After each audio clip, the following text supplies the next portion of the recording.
Caroline, all the guys would say she's mighty fine, but mighty fine only got you somewhere half the time. And the other half either got you cursed out or coming up short, yeah. Now dig this now, even though you'd need a golden calculator to divide the time it took to look inside and realize the real guys go for real, down to Mars girls. Now my team on brothers I ride with, though I got no whip. Brothers we scheme, tryna cuff a bad bitch. All this light skin shorty that can rock them hips. Goddamn, but she frontin', say she only messing with the finest. Well, Caroline, oh Caroline, here's a nickel for your thoughts, I'll give you what I got. Cause Caroline, you a dime and I'm still the same boy rocking Levi's in the fitted, same boy downtown living. Let me show you round town. I've been around girls, but I can't front. I ain't been around too many women. Wait, pardon me, you a bitch with lips that I would kiss, but shit, your shit stink. So quit tripping, thinking that we on the same damn page. Dumb bitch, I'ma leave that shit blank. Caroline, oh Caroline, Caroline, all the guys would say she's mighty fine. She's mighty fine, but mighty fine only got you somewhere half the time. Word? And the other half either got you cursed out or coming up short, yeah.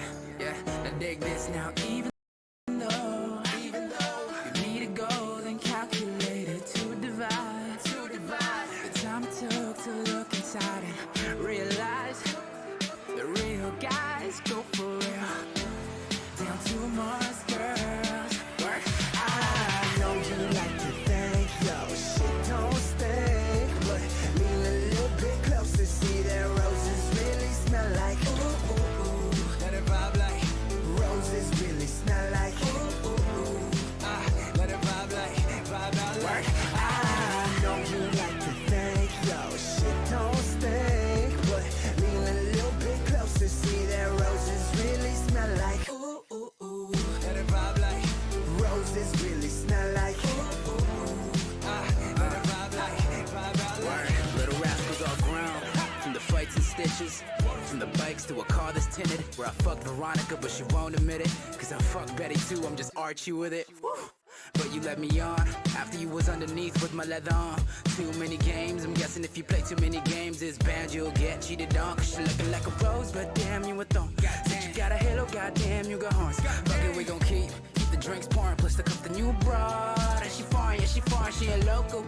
Alicia ain't loco, fragrant Chanel, so her scent is so cocoa. Add 60 frames when she moves, it goes slow-mo, so crash in the dish, cause YOLO, yeah bitch. Caroline, Caroline, all the guys would say she's mighty fine. She's mighty fine, but mighty fine only got you somewhere half the time. And the other half either got you cursed out or coming up short, yeah. Now dig this now, even though you need a golden calculator to divide the time it took to look inside and realize the real guys go for real, down to Mars girls. Work. I know you like to think your shit don't stink, but lean a little bit closer, see that roses really smell like ooh, ooh, ooh. Let it vibe like roses really smell like ooh, ooh, ooh. Let it vibe like vibe out like I know you like to think your shit don't stink, but lean a little bit closer, see that roses really smell like ooh, ooh, ooh. Let it vibe like roses really smell like ooh, ooh, ooh. Let it vibe like vibe out like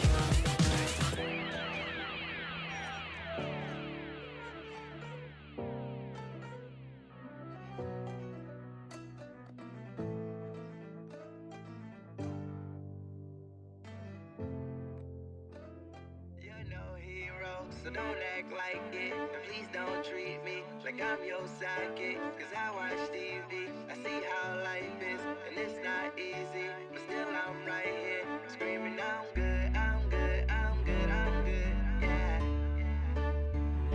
My nigga, I'm good, I'm good, I'm good, I'm good. Drama. You're no hero, so don't act like it, and please don't treat me like I'm your sidekick. Cause I watch TV, I see how life is, and it's not easy, but still I'm right here, screaming I'm good, I'm good,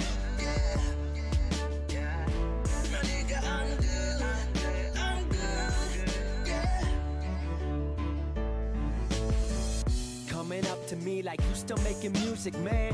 Ask them kind of questions, shouldn't even shake your hand. Thought you were the homie, still don't know me, it's so evident. 2 million fucking views and growing, follow my accomplishments. I mean, cause I do work my ass off. Back up in the game like my vocals got their cast off. All I've been is cast off by those who seem to lack heart. Trying to give the world some hope, so to the dark I'll cast art. Hope it lights the way, bright until yesterday. Life's been dark and y'all can see I've had a lot to say. Few friends have been supportive, you can tell by how I word it. So being around that energy, I feel I can't afford it. Talking about I need direction, somewhere where is yours? I've had mine and it's the only thing that I've been working toward. And I built it from the floor, y'all don't seem to help no more. CSR the movement, cause the internet's what opened doors. Hero, so don't act like it. And please don't treat me like I'm your sidekick. Cause I watch TV, I see how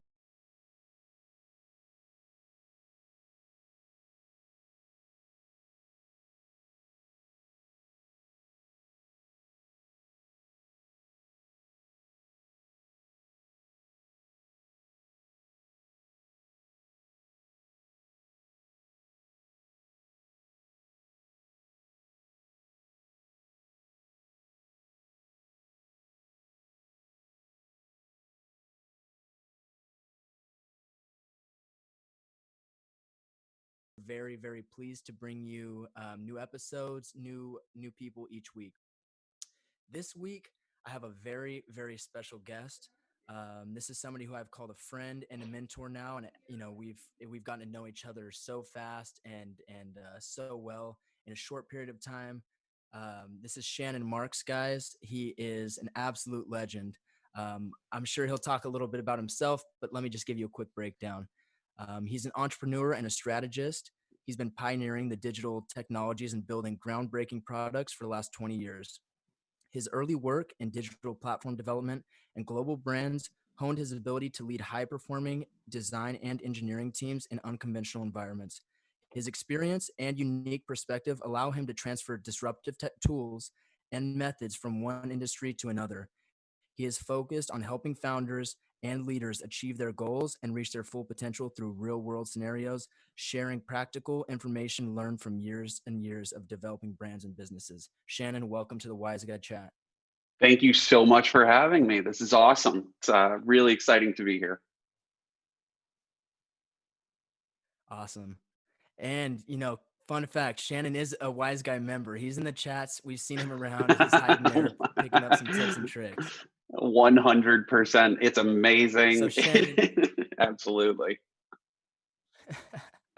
Shannon, with more than 30 years of business experience under your belt, you've been in entry-level positions all the way up to CEO positions and everywhere else in between. Walk us through the life cycle of this journey and maybe reflect on each of those positions and what they meant to you then versus now. Oh, that's such a great question. All right. So if you go way, way back, I got my start right when, sort of the beginning of the commercial internet. So I like to date myself by going that far back because people kind of were in this mindset where you would think twice about taking out your credit card. People didn't really buy stuff then. It was email, there was information, but there was so much opportunity. And I was coming out of school at the time with a lot of big ideas, but I was like a fire hose without direction. And I knew I wanted to be in technology. I knew I wanted to build products, but there was no vocabulary for any of that stuff back then. So it was a lot of big ideas, but without direction. And one of my first jobs, I got recruited right out of school and the salaries were ridiculous because it was the first dot-com bubble. And money was just being printed. I mean, there was so much excitement. This was back in Washington, D.C., in the late 90s. And it was just the Wild West. So I got this great job as essentially like an art director, but for interactive media. And I remember taking my first big idea to my boss at the time. And I just had so much wild-eyed optimism. And I went into his office and I told him about this amazing, or I thought it was amazing, this amazing idea. And he just shot it down in 2 seconds. And that was like my first day of work. And from that point on, I always had this idea that maybe maybe he couldn't see the big picture. Like I knew that I had a lot of work to do in terms of communication and building a plan and doing all these things that I've learned and I'll talk about in a little bit. But I just thought that maybe he wasn't seeing the big picture. So that kind of started me on this path of finding positions where I could work for people who wanted big picture ideas. And I spent probably the next 7 or 8 years in junior design and strategy positions where I had an opportunity to be in between the design and engineering teams. Now, at that time, it was an amazing place to be because developers spoke one language, creatives spoke another language, and the business teams didn't speak either language. And I was learning how to be a translator for everybody, which put me right in the middle of all of these decisions being made. And I built up a vocabulary of how digital products were being built. And I could speak the technology, I could speak the design side of it. And then for the next 10 years, I kind of perfected that. And it brought me to really weird places. I never in a million years thought I would be a management consultant. I wound up working for this amazing organization in Chicago. It was called Acuity Group. I met really my most influential mentors at that time, took me under their wing. They were the leaders of that organization.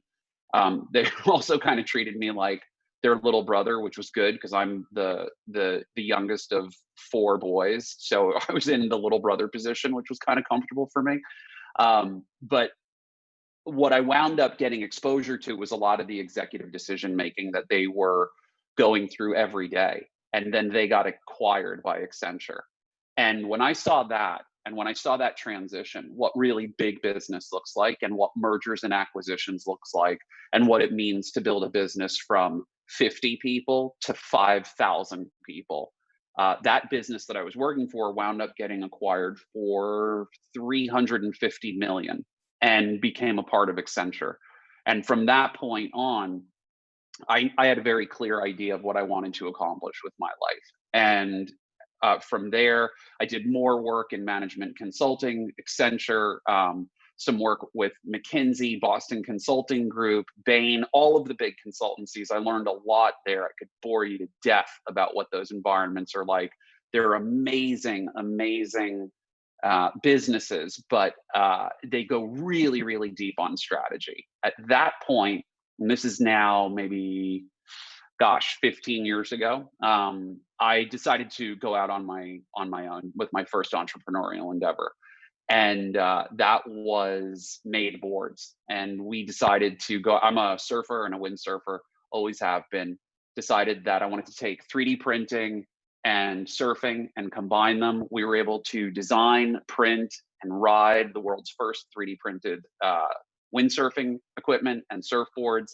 And then from there, which by the way, that business was a colossal commercial failure, but a blast because we got to play with really cool technology. And then from there, I pivoted back to digital and I started building digital agencies, building digital product companies. And that's what I'm still doing today, is incubating and building digital product companies. And I love it.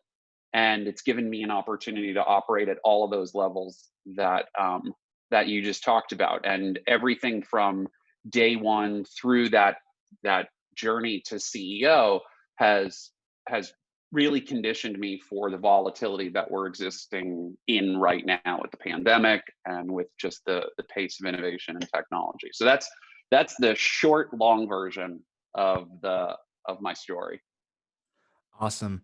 Shannon, you talked a lot about growing and having great mentors around and being in the position where you were below people and then you became a leader. What are some habits that successful leaders have in your eyes?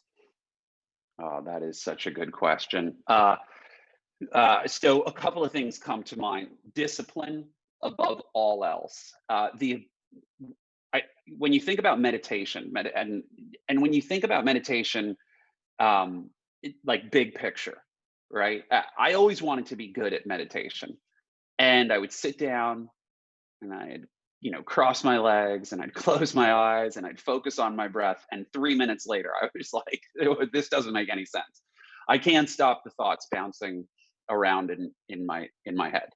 And I didn't realize at the time that meditation isn't just the act.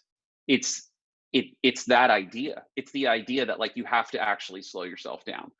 The easiest way to become an effective leader is to learn how to control your thoughts and really start disciplining them more than any other tactic. Like I hold a really rigid schedule. I'm up at 5 o'clock every morning. I've got 3 hours of highly focused time. You know, like I build in workouts. I've got this whole schedule I'm happy to talk about at length. But on top of all of that is discipline. And meditation has taught me that kind of discipline more effectively, really, than anything. Because if you can't control your thoughts, you can't control the world around you. And a lot of what you're doing in a leadership position is synchronizing and making sure that all of the pieces and parts work together. I read a great book earlier this year, Extreme Leadership by Jocko Willink. If you haven't read it already, I mean, it's like amazing. He has this idea that I believe in, this notion of extreme leadership, which essentially means every single thing, good or bad, is on your shoulders. And he uses all of his experiences in Ramadi, Task Unit Bruiser, and these incredible SEALs, these soldiers that went through hell and back. And the reason that they made so much progress and they were able to be as effective as they was because he took complete ownership of every decision. So nothing was left to chance and nothing was left unplanned. But all of that comes back to that idea of discipline. And even he says, like, discipline equals freedom. And it's true. The more discipline you build into your day, the more that your team can emulate that kind of approach, that kind of discipline, and the better off the business that you're building will be. The last thing I'll say about that is your business, and every business I've ever built or been a part of is a reflection of the personality of the leader. And that can never be forgotten. So if you're together, the business is together. If you're disciplined, the business is disciplined. You have a popular trending series on TikTok that I think it was 2 videos in a row. It got like, almost 1 million views. I Yeah. really wanted to take a little bit of a deeper dive into it because I thought it was some excellent points being made. How does one accomplish more in a day than others accomplish in a week? Oh, I love that. Yeah. So those were, and I'm going to take one step back, like, because this is sort of bigger picture for TikTok. Um, the whole reason behind the series and the whole reason behind TikTok for me was to show people things that for some reason I felt like the rest of the world was hiding from us. And all of the business topics and all of the self improvement and performance topics come back to this idea of I'm going to show you stuff that either I've learned or seen in the boardroom or seen the highest performers in the world take mastery of. And those two in particular get to this idea that I think we've all felt, right? You wake up in the morning, you have a ton of energy, you have this to-do list, this checklist of things that you want to accomplish. And then all of a sudden it's 6 o'clock and you're scratching your head wondering where the day went. And maybe you were able to kind of get through half of one and half of another, but you're looking at your to-do list and you can't figure out why you weren't able to get through all of them. And then that feeling sets in, like right here, where it's some of the self-deprecating, so that you're talking down to yourself. And it doesn't feel good. So whether you're working for somebody or whether people are working for you, you didn't get to accomplish what you wanted to accomplish. So over the past couple of years, I started breaking down my routine and really thinking about how am I capable of doing everything that I want to do? And it didn't always come easy. It still doesn't come easy. I use these, I use these journals and these checklists for this exact reason. But if you really look at where you're spending time, it unlocks this entire hidden world. So here's the big secret. We all make to-do lists, but to-do lists exist in a vacuum. They're like perfect world fantasies. I'm going to design my website. I'm going to upload inventory. I'm going to do an ad. I'm going to market it. I'm going to send 5 emails, whatever your list looks like. You put all of these things together. But then your mom calls. The dog needs to go out. My brother calls. 5 emails come in. Life happens, right? My car breaks down. Whatever it is, it gets in the way. And what we don't realize is every time we start a task and we break out of that flow state where we're actually working, there's so much energy wasted. It's not easy.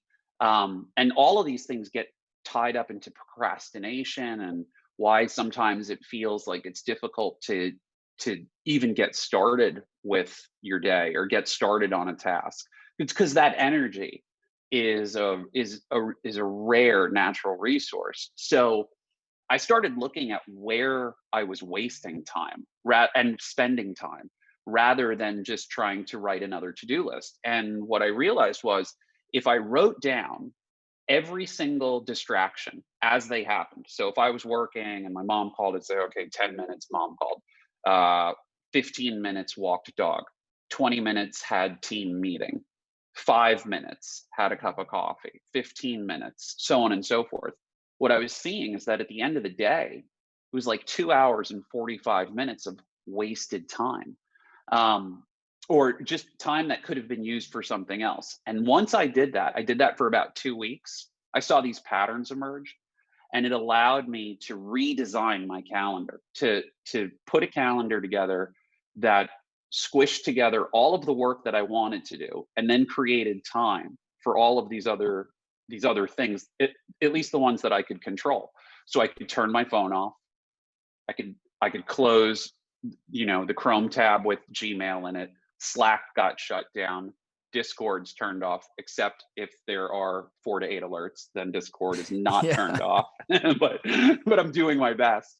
And but I give myself a space to be distracted, and I give myself a space to get work done. And those 3 hours are more productive than anything else. And I think a lot of people reacted to those videos for that exact reason, because who hasn't been there?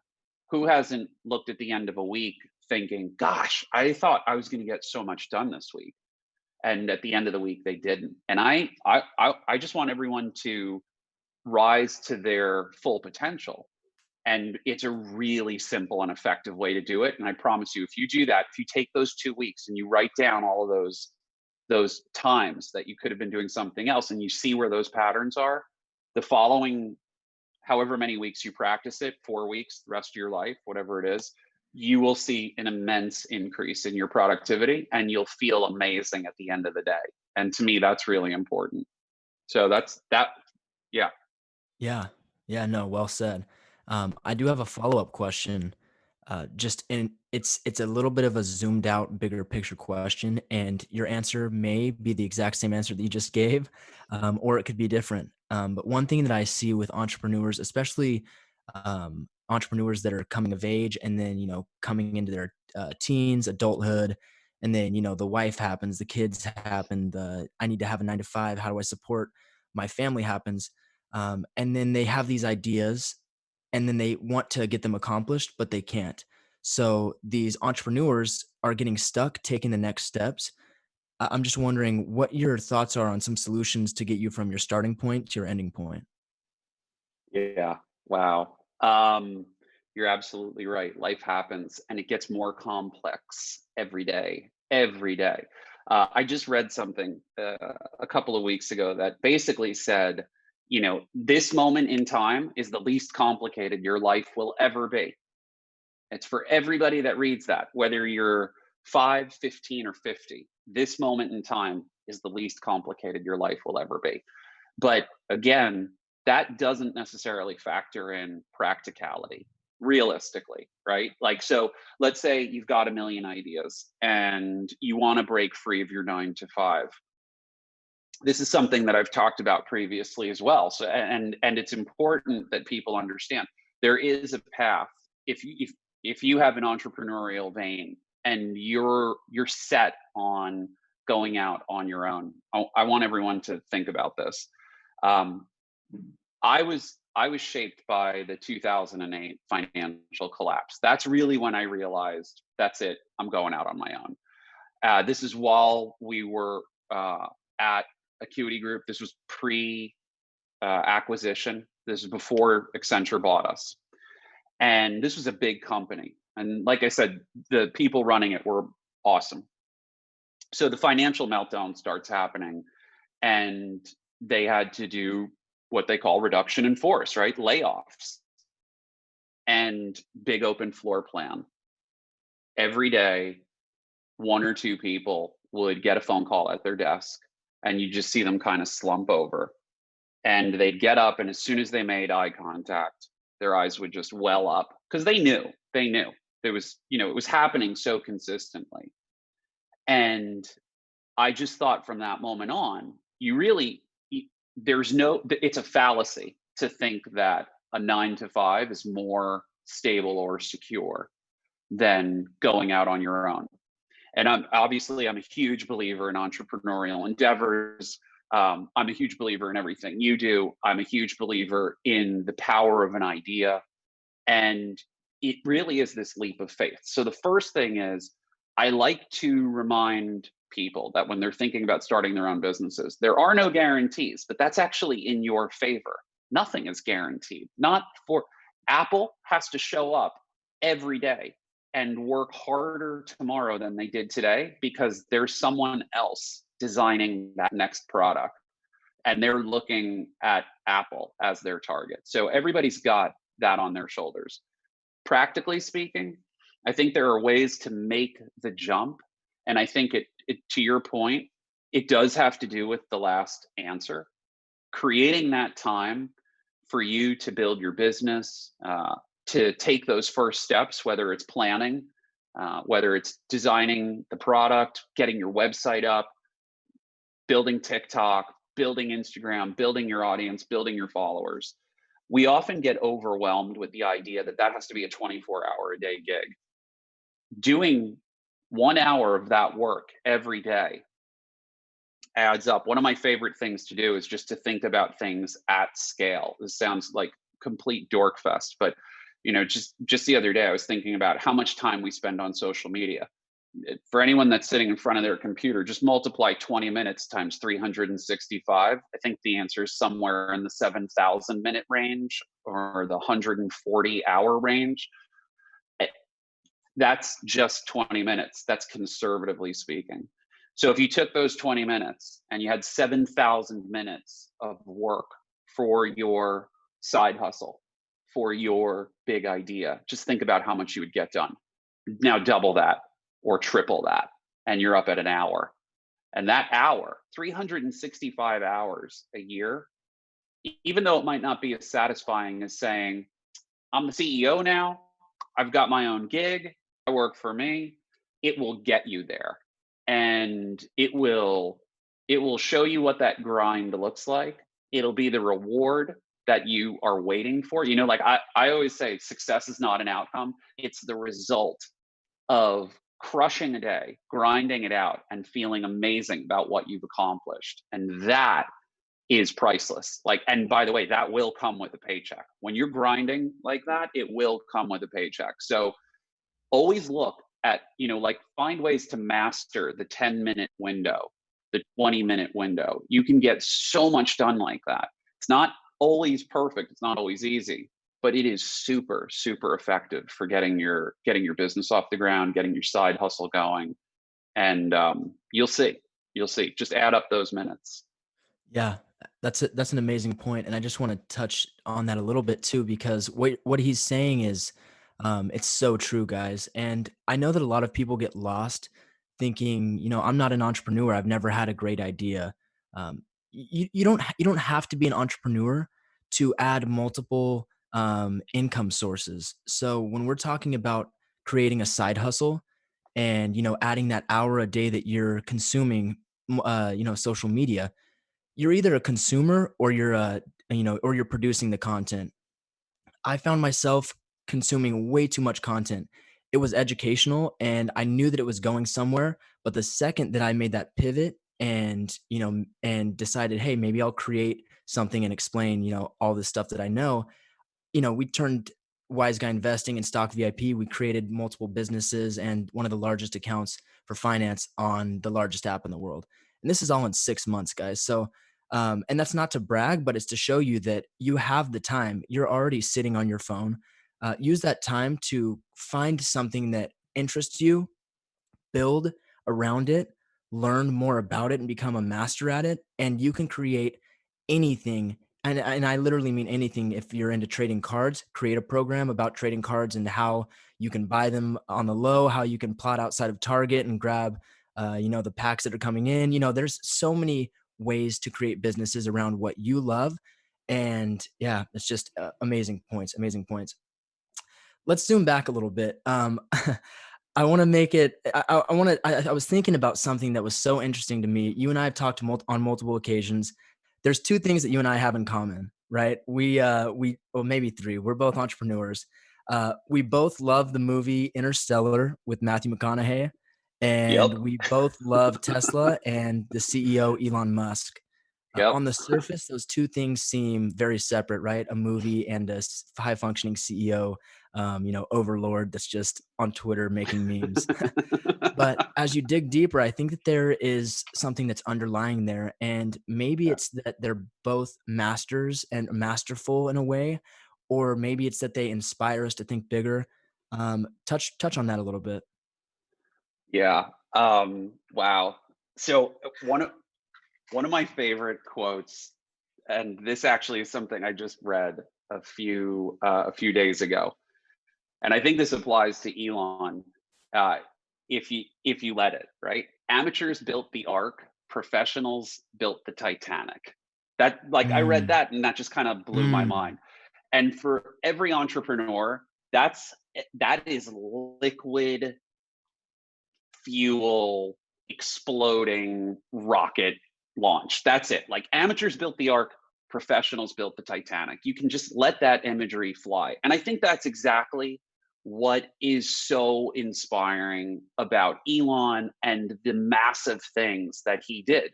So if you look, and if you've read his biography, um, you see how he sort of came to be. And he was this just closed up kid, and he was literally building these rockets and these daydreams. He would go into these trances when he was a kid and just kind of engineer these machines. But he didn't necessarily have the most traditional path to that moment, but he certainly did something in an industry that nobody even thought was an industry, right? There was like NASA, and then the Russians, and then a couple of other countries that could get people into space. And along comes this guy who co-founded PayPal, who built a couple of digital platforms that went really big. And by the way, like, for the Wiseguy family and 4 to 8, it's no different than exactly what you're doing. So think about that in terms of your trajectory, right? You're on the same path that Elon is walking, no different. And he leveraged what he did with the PayPal exit and built Tesla, and then leveraged that and did the hard work and figured it out. And I think at the core of that and the movie Interstellar is this idea that there are some things out there that are so big and so worth doing that they just reach into your chest and just, they just grab you. And I think everybody wants to be a part of something big and exciting like that. And one of my favorite scenes from the movie Interstellar, I mean, it's probably, anyone who likes the movie is probably all going to land on the same scene. It's when McConaughey takes control of the broken station, right? And the other ship has been destroyed. And, they're spinning around, he's about to tap out, and Anne Hathaway's like passing out, and the robot's like, it's not possible. And his response is, it's necessary. And that's it. It's just like this eruptive moment. It's necessary. And I think that embodies what Elon's doing with the Hyperloop, with Solar City, with Tesla, with SpaceX. For all of us that are in Southern California, if you haven't already done it, and when we can start traveling freely again, if you want to just kind of blow your mind, I would highly recommend going down to SpaceX in Hawthorne and looking at the Falcon booster. It's the first booster that they successfully landed, and it sits right on the corner of the street. And you can stand underneath it. It's so big. And the fact that they land these things vertically on a barge out in the Pacific Ocean is just mind-blowing.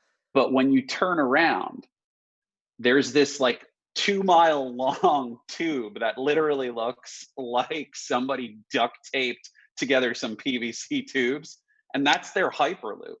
And you can just see that this guy just doesn't give a shit, right? He's just like, I think we can Right. create a vacuum tube that'll make a rocket sled go 700 miles an hour. You guys want to find out? And then he does it, you know? And Right. it's just like, who doesn't want to do that? Who doesn't want to be like that? And I think it's the most amazing example. He's the Howard Hughes of our time. He's the Thomas Edison. He's the Nikola Tesla. He's all of those things wrapped up. And to your point, he's also like making memes and creating, you know, like tequila brands. So he knows how to Right. sell an idea and get people excited about it. I know he's not a perfect guy, but I'm a big fan of what he's Yeah, accomplishing for sure. Yeah. totally. So Shannon, one thing I know about you is that you love helping people out, and it Yep. shines on you. You can see it when you're talking to you and having a conversation. It's something about you. You really enjoy leading people down the right path, pushing them in the right direction, telling them, where they could be going astray, reflecting on past experiences. Um, it's not all rainbows and sunshine though, like I say, to our group. There's been times in your life, I'm sure, where um, there's been some struggle and some failure, some frustration. Can you give us some examples, or maybe just a singular example of how these have played a role in forming who you are today? Yeah. We are at our best the lessons that we've learned from our worst. And I was just an awful student in high school. I really struggled. I loved learning, but it was difficult for me to focus my energy. And the first wake up call I got, you know, I was in a great school system. I had great teachers that cared a lot. Um, I saw all of my friends go off to school, and that was it. Like that was a huge wake up call for me. So I knew I had to apply myself and do a year at community college and make sure that I I was where I needed to be academically. And from that point forward, I realized how important academics, applied academics were. And that was a big old slice of humble pie, right? Like you think that you know, like, oh, I'm going to grow up, I'm going to do all of these things with my life, and then your plans literally get put on hold. Um, Interestingly enough, the corollary today is there's an entire generation of seniors that graduated last year and freshmen in college whose lives were put on hold because of the pandemic. Totally different reason, but it's that same kind of frustration, right? Like everything came to a halt. Some people went away, some people didn't. That was the first major turning point in my life. I think the second and sort of the third are related, and they were related to one of my first digital businesses. So I had a user experience digital product development firm. We had offices in Chicago, in Austin, Texas, here in Los Angeles, San Francisco, Pacific Northwest, in Portland. Over the course of 5 years, we did about 50 million in revenues. It was a great business. We built it up to about 40, 45 people. We had investors. So I learned all of these things that I never would have learned under one roof. And for that, I'm eternally grateful. The lesson learned there was twofold. One, I did not have the financial literacy that I wanted to have in the boardroom conversations. So I had a working knowledge of how to run a company, but when it really came down to understanding which levers to pull, I sort of got put in the corner in terms of where my voice was heard, and that felt awful. And that actually echoes through today because, as you know, a lot of the things that I talk about are cash flow management, revenue management, sales and pipeline development. It's become a language that I've learned exceedingly well because someone indirectly and directly essentially said, you can't really participate in this conversation. You don't know what you're talking about, which was amazing. I mean, like, thank you for saying that because now it's what motivates me to help other people never feel like that. And actually, I can even go further back. Like when I was first getting my start, a lot of what felt unnatural was the fact that when you're young and you're going into these positions, people talk in this language where you're supposed to know what they're talking about. I saw this TikTok where this girl's like, "Oh, so you want me to build a deck?" And it's like corporate America speak, you know, like they want her to build like a PowerPoint presentation, so they're calling it a deck. And then she like shows up with a drill driver and safety goggles, and she's like, "Oh, you wanted me to build a deck, right?" And I've been in that position where you just kind of feel like an idiot. You're like, "Oh, I totally knew you weren't going to say that." So that's another huge motivator for me, so that nobody should ever feel like being spoken down to just because they don't know the right words in the business world. And then the other big failure was the result of that last business. It did not go where I wanted it to go. We were aiming that business for a pretty massive acquisition, and it just didn't happen. And it didn't happen in a like an explosive way. It just kind of fizzled. And that just felt so painful because it was like somebody pouring sand through your hands and you're trying to just like hold on to it, and it just wasn't happening. And with each of those things, the single thread was knowledge, information.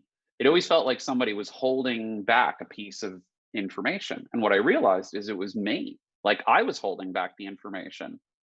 I think one of the things that we should all keep in mind is I think the original quote is, the quality of your life is determined by the quality of the questions you ask. My modification to that is, the quality of your business is determined by the quality of the questions you ask about it. And I wasn't asking the right questions. And when you get into that mindset of asking the right questions about your business, about your side hustle, about what comes next, the job you want, the thing you want, when you really start asking the questions that you want the answers to, you don't get those same kinds of failure points. You learn to work past them and around them. But those were the big formative trip ups that I had to take inventory and really think, how am I going to do it differently next time? Totally. Well said. So, I mean, you have a lifetime of knowledge as far as, having these conversations where you and I are going back and forth and, discussing life lessons and, all these lessons that can be learned. And they're amazing. I want to dive a little bit deeper into and just open up this chapter, which is the technicality of some of the business, the business side of things. And Yeah. so some of our recent conversations have been about scaling Wiseguy, how we can get from where we're at to where we want to be in 2021. And you have pointed me in the right in this direction that I had no clue about. And you've really taught me a lot about the business as a machine and as a working part and everything working cohesively. I have the diagram in my head, twisting right now. All the cogs are working. But we have a lot of members who are just starting their business, or maybe they have their business or their side hustle and they're ready to scale it up, but they don't know all of the technicalities of what it takes to really, cast out that fishnet and, take a real big stab at what's out there. Um, Dive into that a little bit. Yeah. So let's say you're really good at at baking cookies, right? Let's use a really simple example. and you love baking cookies, and everyone that you've ever made a cookie for says, man, these are the best cookies ever. Okay, so you know how to bake a cookie. Now people start asking you for more and more orders, the light bulb goes off, and you think, this is a business. And that, for maybe the first 2 or 3 businesses you build, or most people build, they will hold this idea that your business is the act of making a really good chocolate chip cookie and selling that cookie to, see how I got specific there? Chocolate chip, that's my weakness, chocolate chip cookies. So that you go from making a cookie to selling a cookie, and you think that's a business. But that's the big mistake. If you want to create a business, you have to remove yourself from just the practitioner role, in this case the baker. You can't just be the baker, right? The baker has a role in a business.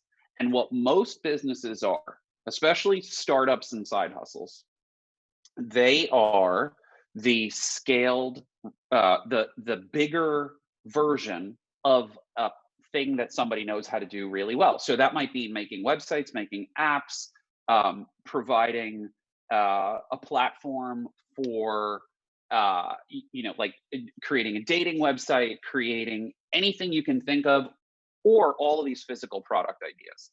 You're a great baker. That's why I'm using that example. But what winds up happening is you just gave yourself maybe 5, 6, 7 other jobs. Because now not only are you the baker, you're the accountant, you're the marketing department, you're the sales department, your customer service, your operations, your construction. What happened to the quality of the cookies? They start going way down. Why is that? Well, because you don't have a baker, right? You thought that building this business was going to be making cookies. And that mindset can trip up the best of us. So the first thing that you have to do when you're thinking about, how do I take what I'm doing right now? Like, let's say it's just an e-com site, right? Like you're doing some arbitrage, some wholesale, some drop shipping. You've got, a great aesthetic. You've got a great brand. You've got all of these products, the space, digital marketing. Start thinking about scale. Start thinking about the exact company you would want to build. And this is a conversation that you and I have had. If you could draw a picture of that perfect company, what would it look like? And be completely honest. It would mean that you had an accountant, you had a sales department, you had a marketing department with 2 designers, you had a technology department that was building an app or a better website. You have an operations team that helps new people that you hire feel like they're all ready to go on day one. You have a recruiting department. You have all these things, right? That's a business. Then what you do is you start thinking about how the money you're making today can fuel the growth of that business. And this is a big point, and this is another point that we've talked about. Profit is a meter. It's not an outcome. And a lot of people calculate profit by saying revenue minus expenses equals profit, just whatever's left over. You should be thinking about profit equals revenue minus expenses. Same calculation, it's flipped. It means you start with the outcome that you want to achieve. And then you figure out what must be true to do that. So you're going to now start thinking like a business person. You're going to say, we need to sell 500 cookies at $2 per cookie, and we need to manufacture each cookie for 50 cents so that I can hire someone in marketing, someone in sales, someone in human resources, someone here, someone there. That's a business. That's the gears of business, so that you can go from just baking cookies and giving yourself, like a heart attack at 20 versus a business that's going to grow into your 30s, 40s, and 50s and really be something that you can build around. And I think that even that small example, it holds true with so many things. We go into these businesses thinking, I'm just going to do what I do, but charge for it. And that's not a business. A business is a system. Totally. And I think that one point that you just made there at the end, that that is something that a lot of people need to hear. And in the entrepreneur community, I spent some time when I was younger and working, not doing with Wise Guys. I was working at an entrepreneur center and Hmm. was speaking with people all the time. They're coming to me asking me how, I have this new idea. What do you think of it? Yeah, I've been doing this for 6 months. Like, what do I do?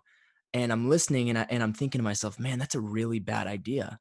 Like that's a Mm. really, really bad idea. And in the community, it's difficult to have those conversations where you're saying, you know what? I don't think this is a great idea.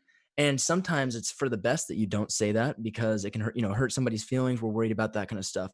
But a problem that I see with a lot of people is that when they're working on an idea and they're fleshing out a concept and they're not even some people just say, hey, this is my idea. They won't even bother to go see if it's somebody else's idea that's already has it patented or Oh trademarked yeah, or anything like that, right? yeah, But they get married to the idea, they get married to the business, and it's one of the biggest failures that I see with entrepreneurs, right? They get married to it and they say, hey, this is my cookie shop. I'm living by the sword. I'm dying by the sword. These are the best, mother effing chocolate chip cookies you ever had in your life. And I believe yep, it. And, until you can't afford the rent and nobody's buying the cookies and Donnie's Cookies opens up across the street. So, with yeah. all that being said, how important is self awareness and where does that play a part when you're, working on your business? Oh, that is the most important question. I mean, that is the fundamental question. Product validation, that it can be called product validation. It can just be called validating your idea, validating your hypothesis. There's a million different terms for it.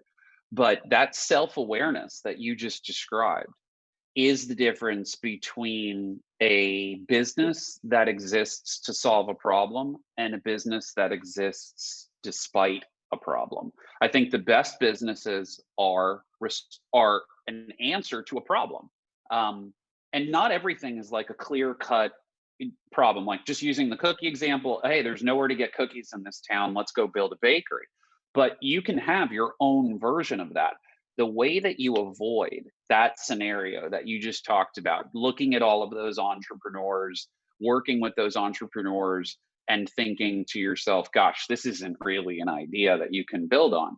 The way that you avoid that, I think it's a couple of steps. One, try and come up with as many ideas as possible. Almost try and come up with bad ideas, because as you come up with more and more ideas, the quality of the ideas gets better and better. Because what you're doing in your head is you're doing this process, and there's a lot of names for it, like Kaizen is a name for it, continuous innovation or continuous improvement, innovation, asking five whys.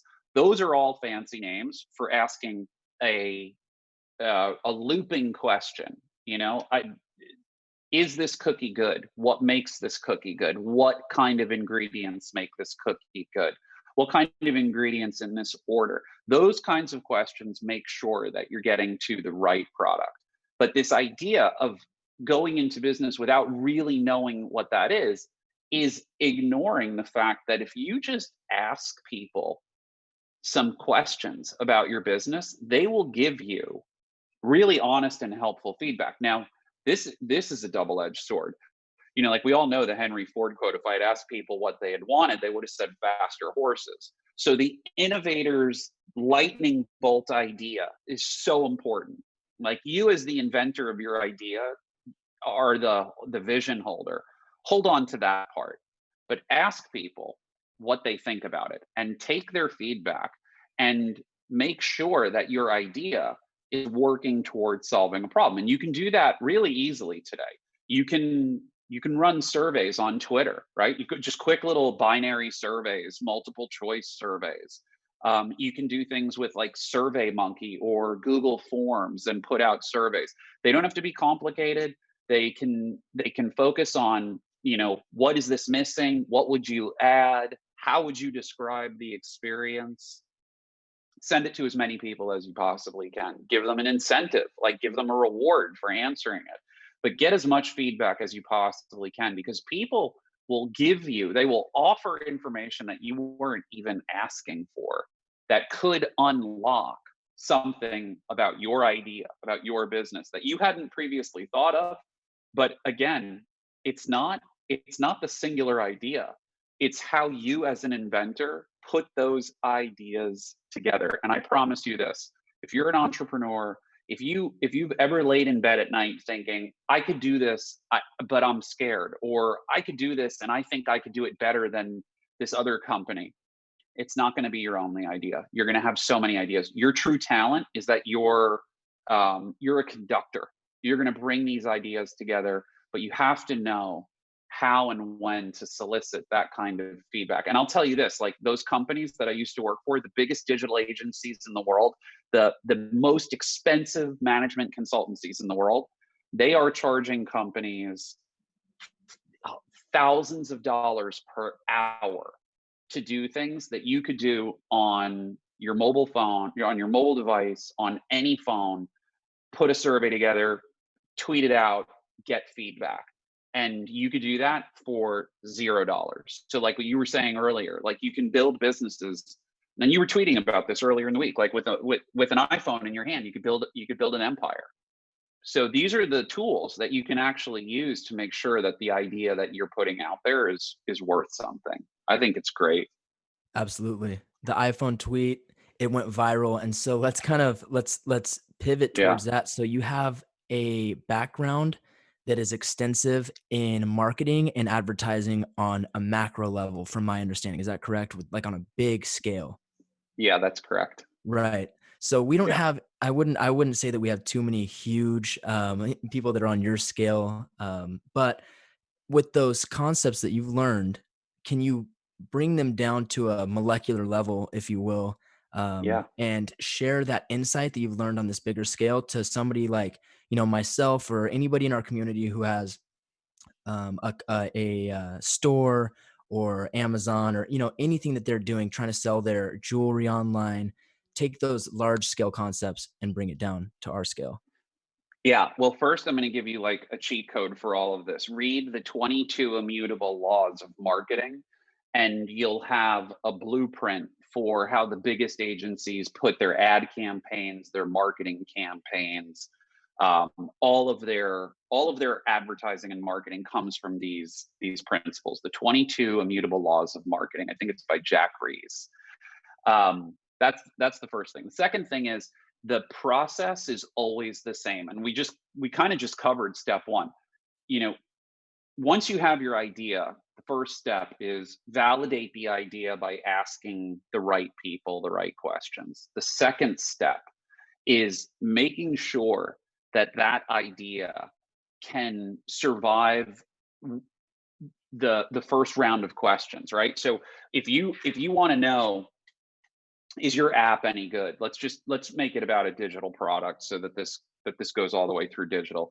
Let's say you came up with a new meditation app. We were talking about meditation earlier. So you come up with a new meditation app. You ask this group of people, hey, is this good? Did it help you meditate? What was bad about it? What would you fix? You take that information, okay? You take that information, you make the app better. But here's what's happening at another level, and this is where it gets into the marketing. People are telling you exactly how to communicate. And once you have a sense of what that language that they're speaking is, you can write the kind of copy, you can tell the kinds of stories that will get people interested. I have an example here. This is a study that we put together, right? Like here, I'll hold this up. I don't know if you can read it, but you can see that there's like this blue part, this green part, and this pink part. And we looked at how Slack, how Figma, DoorDash, Airtable, all of these big digital platforms were talking. And what we realized is that they literally all followed the same exact pattern, right? So these are the kinds of things that I talk about. Like, how do you uncover what those huge companies are doing and bring it down to that molecular level? Here's the secret to writing great copy or putting great ads together. They all follow the same exact pattern, right? First step, state exactly what value you're driving. So, or what value you're giving to your customers. So for Slack, they simply say, a better way to communicate. Okay, just big headline, a better way to communicate. They thought about what all of those people that told them what worked and what didn't work, what problem did that solve? It's a better way to communicate. Then they all follow the same pattern, and this pattern is really important. So this is like the hack. Email communication gets messy, your inbox builds up, and you miss an important meeting. So they're saying, here's the problem that you as the customer are experiencing. The next is what Slack does. Slack organizes your conversations into simple threads and channels. They tell you how they're going to solve the problem. And then the third part is just learn how we can help you.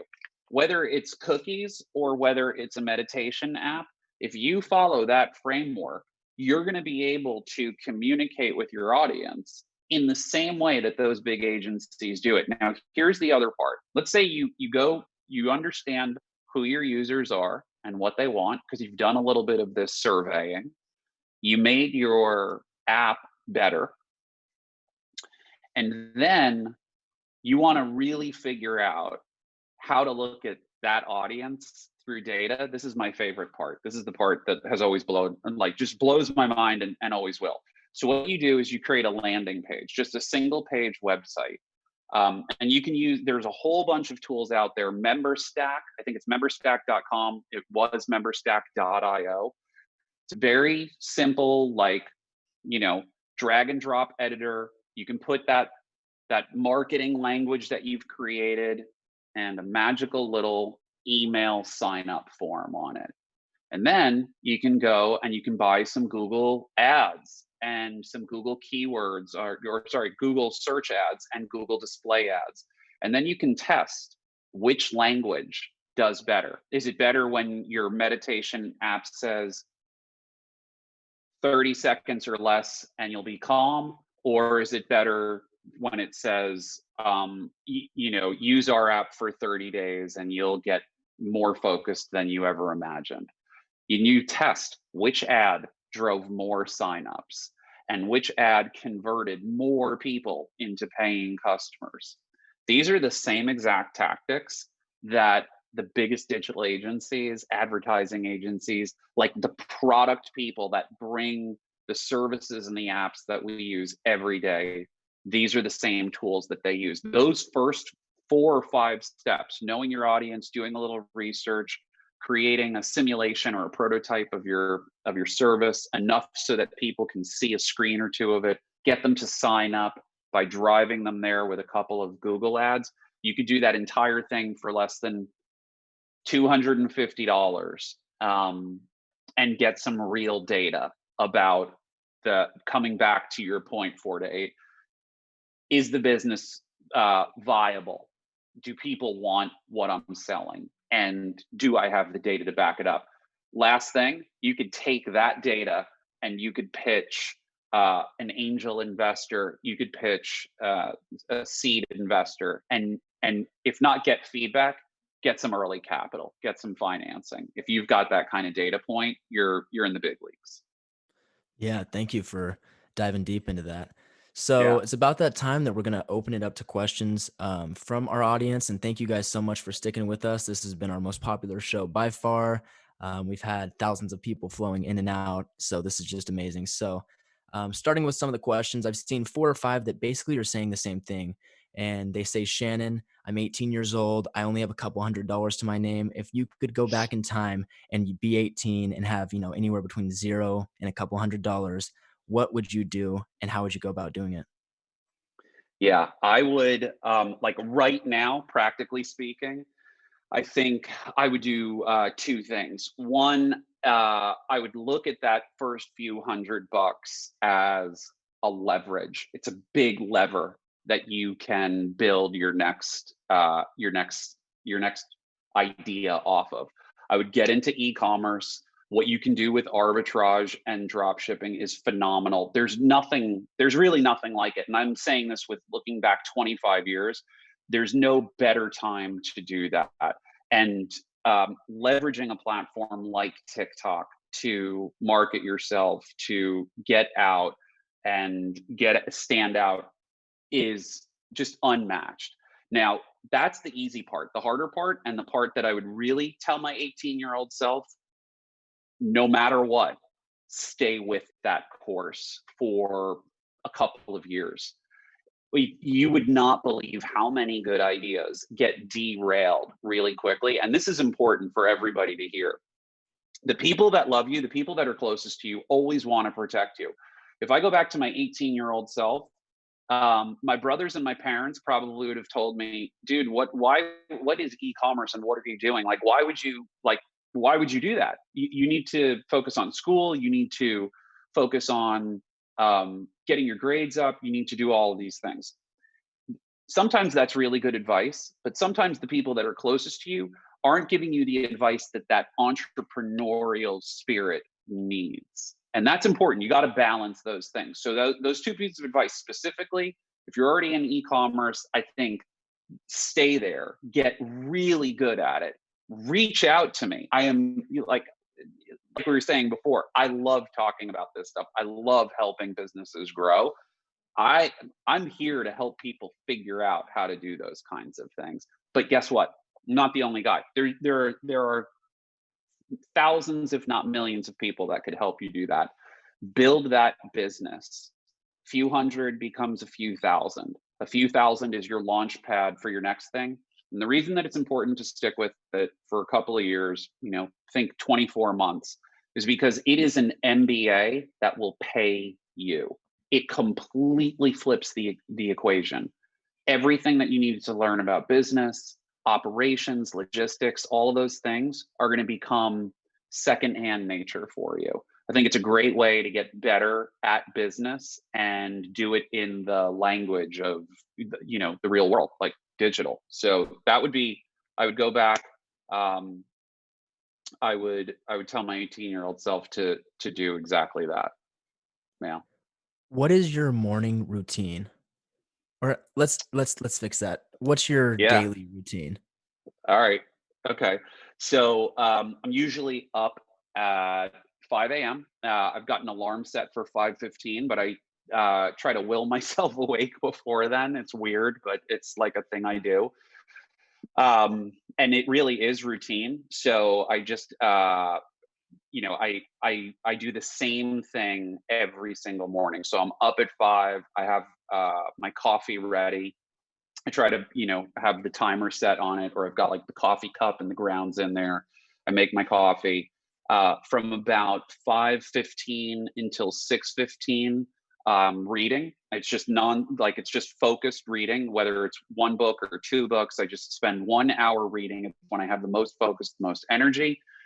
From 6:30 until 7:15, I'm with the Wiseguy team because I'm watching the Discord and I'm watching the markets. The most important time of the day. It is literally the most important time of the day. I mean, if we're being honest, it is the most important time of the day. But realistically, that is when, that's the time that I can get in, I can get the most important information for my financial life in those 45 minutes. And I'm very deliberate about doing that. So from, really 6:30 to 7:15, it's all about the markets. And anyone that's on the West Coast knows we're playing catch up anyway all the time. So from there, from 7:30 until about 10, I focus on strategy. So strategy for any for my main business, for any of my side businesses, from 10 until noon, I keep that as office hours. So that's where my phone calls, my emails, my Slack, things like that. That's when I play catch up on that. I swim for about 45 minutes every day at either 11 or right around 11, depending on my schedule. Maybe sometimes it's outside of that 2-hour window at noon. If I'm running ahead, I get to do it a little bit earlier. And then in the afternoon, I basically repeat that pattern. So then I switch back to office hours. Then I end the day with more strategic work, or actually like in spreadsheets, or working on a sales presentation from about 3 to 6. And then dinner. Then I probably pivot back into work from about 7 to 8. I missed two incredibly important things from 6:15 going back into the morning until 6:30. There's a meditation. 6:10 till about 6:30. I try to get 15 to 20 minutes of meditation in every day. And at the end of every day, it's this journaling. So I just make a point of writing down what I want to accomplish in the morning. And it's really simple. I don't try to overcomplicate it. I just say, here are the things that I'd like to accomplish today. I'm really hopeful that today will be a great day. I talk myself up, and then at the end of the day, I recap. I say, here's what I did well, and here's what I'm going to do better tomorrow. And it's just a challenge to myself to be a better version of myself. And around 8:30, I'm winding down. I do another meditation to kind of clear my head. And then from 9 o'clock until I fall asleep, I'm just kind of, I just don't really put anything on my schedule. So that's my daily schedule. And and the other thing is, personally, I do better when I don't break that schedule. So I hold that schedule on Saturdays and Sundays. Once I got out of the mindset of a 5-day week versus just a day is a day, it made me a much happier person. It was less of a struggle. That's an amazing point. That's actually the first time I've heard that. And if you guys can't tell already, Shannon is like a walking post-it note packet. You just flip through, he's got a million notes, and you can even see behind him, he's got this amazing whiteboard just filled to the brim. So, or blackboard, excuse me. A lot of people are asking how we met and how this friendship, mentorship started. So I'll just make it quick. I was on TikTok one day and saw Shannon's video. I think it maybe was one of his viral ones. I thought it was amazing, and he didn't have that many followers at the time. And I thought, man, this guy's got just so much knowledge. He sounds so helpful, and he was hitting on notes that I needed to hear. And I don't know if you've ever been in that position before, but when you hear something, it's like listening to music. Like the song is super good and it sounds fun and happy until you go through a breakup, and then you listen to the lyrics, and all of a sudden it's a sad song, right? And you go, oh shit, this is what they meant. This is what he's been saying this whole time. Yeah. So it struck a chord with me. I just DM'd him and I said, hey, I'm going through this situation. It was when I was leaving my last community and trying to start this on my own. And yeah, he hit me back instantly. We hopped on a FaceTime, and from then on out, it's been fireworks, and it's been a great friendship and relationship. And I'm very, very happy to call Shannon a friend and a mentor.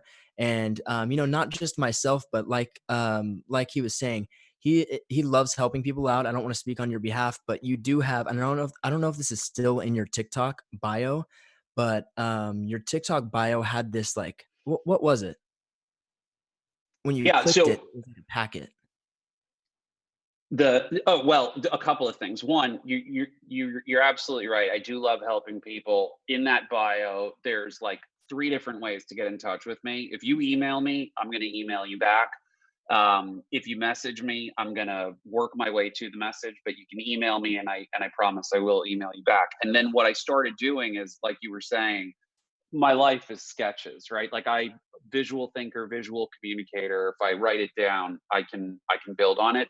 And with all of my early TikToks, there was a corresponding sketch, and every single one of those lessons is in a PDF that I publish, up to keep up to date, and I just give those materials away. I want people to have those materials, and they're kind of like a blueprint for building businesses. So I love giving that kind of stuff out because it's like I said, there's a little bit of this part of me that went through that world, that big business world, and saw how much people charge for that. And I think keeping that information locked up is not cool. So I make it freely available, and I do love connecting with people and helping people build their businesses. So hit me up. Totally. Hey, so Kobe asks, Kobe Will Clutch says, what is a good way to drift away from your 9 to 5 work schedule with a goal of being financially independent by age 40? Yeah. So if you want to get away from that 9 to 5, and there's a couple of answers to that, and actually 48, I think you've got one of the answers to it in terms of financial independence. Another answer to that is, especially if you're going down that entrepreneurial line, getting away from that 9 to 5 is all about making a couple of calculated steps. And I think if you're thinking about starting a business, start with the salary that you want to earn. And from there, work backwards. So if you want to earn 100,000 a year, if you want to earn 50,000 a year, 75, 100, 150, 250, a million, just start with that number and then work back with the business that you want to build until you understand how much it costs to run that business every month and how much salary it can provide. And then from there, how many clients you would need.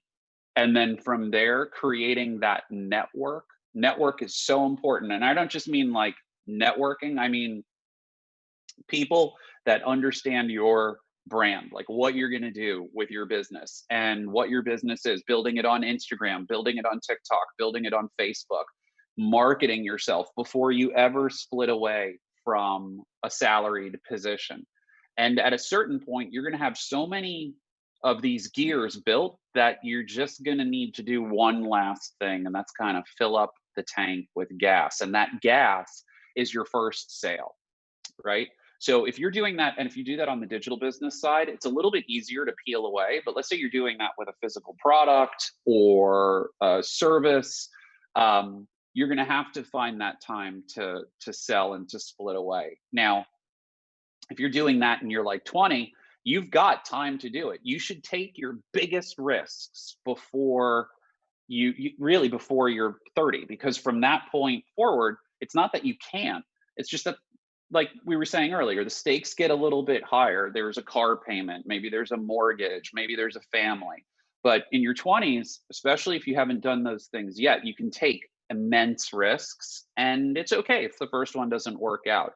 So that by the time you're 30, that business is growing. And by the time you're 40, that business is flying. And the last thing I'll say about that, businesses take a hot minute. They even super high growth businesses are stories that people tell. It took 5 years for the fastest growing brands to really become these kind of like household internet names. So it takes a few years for a business to get off the ground. If you do that sooner than later, you're going to be all right. Absolutely. Hey, as we're coming to a close, guys, I want to mention we have a giveaway going on. So if you guys could please, if you're wanting to enter in for this giveaway, the code is SHANON, Shannon with one N. So just run up that Shannon, and after this question, we will choose a winner. There was a great question right here from Jonathan. It says, do you think it's best when starting a business to not pay yourself at the beginning, even if you're making huge profits, just so that you can reinvest and grow the business even further? Jonathan, that's a great question. I'll say this, not every situation is the same. I do think if there's a way that you can survive without paying yourself, and there's a way that you can just reinvest and bank that, go for it. Absolutely do that. If if not, and you need a salary, just be realistic about what that salary is. You shouldn't be hurting, that's for sure. I've told a lot of people that I've advised this. You should not be hurting, because then you're not thinking about the business. But your question actually has part of the answer in it. You should always be thinking about how to reinvest profit. That profit becomes your strategic hire. Maybe it's an amazing salesperson. Maybe it's all new computers for your existing team. Maybe it is the ability to take out some much needed advertising to grow your brand. But the spirit of your question is the answer. Reinvestment is the best thing that you can do. The profits, they're there to help the business grow. I'm a big believer in just increasing the size of the pipe. So get the cash flow bigger, pay more people, more salaries, help other people grow their families, build a really thriving business. There'll come a time where that machine puts out so much cash that you'll be able to have a really fat salary. There will be bonuses. There's going to be equity. There may be an investment banker that wants to buy it. But early on, to whatever degree you can keep the money in the business, keep the money in the business. Just don't hurt yourself doing it, because I think everybody needs a little bit of a reward. That's a huge motivating factor, and everybody needs something to live on. So just keep those thoughts in mind, and be good to yourself and realistic about the situation. Yeah, fantastic, fantastic. All right, guys, the winner is going to be chosen right now. We should have the bot that kicks in. After that, no more spamming. It should be oh, okay, it chose right here. So it looks like the winner for the reward was 6slash. So 6slash, just shoot us a DM on here and we'll get you taken care of. Nice. We'll actually do one more giveaway. So if you guys want to run up to Shannon one more time, and what we'll do is ask you one last question before we head out. We had a question. I can't remember who said it, but I'm going to say it off the top of my head. Can you ask Shannon about how to be more productive and procrastinate less? I know it has a lot to do with self-discipline and but what is the best approach to becoming the best version of yourself? I love this question. So procrastination is like literally hardwired into our minds for a couple of really simple reasons. One, somewhere along the line, doesn't matter when, you had a negative association with something that you actually want to do. So let's say you want to write a book, or publish a course, or just get your work done. Somewhere along the line, when you sat down at your desk, you got this feeling that the work wasn't good enough, or it was really hard. And there's a difference between like the brain and the mind. The mind wants to be Elon Musk. The mind wants to build rockets. The brain wants to eat Cheetos and just kind of like hang out. And when you learn that, just that alone, the amount of power you get over the brain is amazing. So here's what I want you to do the next time you're struggling with getting started. Just take your phone, set a timer. Okay, set a 1-minute timer. Try and do the task that you're sitting down to do for just 1 minute. So let's say it's write a presentation, or write a chapter of your book, or design just one part of your website. Just do it for 1 minute. Timer's going to go off like that. I want you to just let the timer reset. Do it again. It's going to go off like that. Get a little bolder. Go for 5 minutes. And all of a sudden, there's no such thing as procrastination. If you can make those first few minutes a game, and take your focus away from, I can't, I'm going to do it later. Just sit down, set the timer, and get going. And you're going to see all of a sudden, it just starts rolling, rolling, rolling. And then the second part of that is, I want you to take notice of how like what you're thinking when it's happening, because those are your emotional triggers. If you feel that anxiety, or you feel that sort of tenseness, just say, like, okay, I recognize this tension, and I recognize that it's getting in my way. I'm going to hit the timer and go. Watch the procrastination disappear. It works. I still do it every single time I'm in a rut. Like magic. Yeah, it works like magic. And I'll just add on to that too. Something that I think I learned it in my master's program. Maybe it was one of the only things that was amazingly useful from that program. But it's called the rocket ship method. And I don't know if you've ever heard Mhm. of this before, but my professor was talking about getting out of bed in the morning and how some people are morning people, or some people don't want to wake up until 10. He said, count down and, the rocket ship, 5, 4, 3, 2, 1, and then just do it. And so I thought, I laughed and I thought, that's so weird. How does that work at all? But it really does work. And it's worked for me now for a couple of years, and it's been amazing. So with that being Great. said, we have our final winner. We're going to announce it right about now. We'll see who wins right now. And boom, we have a winner. Abilene7. Awesome. Congratulations on your win. Shoot us a DM and we'll get you taken care of. Nice. Before we leave, we've had like 5 or 6 people spamming me the same question. Everybody wants to know about college and your opinions on college. Is it worth it? Is it Oh. not worth it? I don't want to just open a can of worms, but Oh man. Okay, so here's the answer. If you know what you want to do and it's non-professional, you are 100, and when I say non-professional, you're not going to be a doctor, you're not going to be a lawyer, you're not going to be an engineer.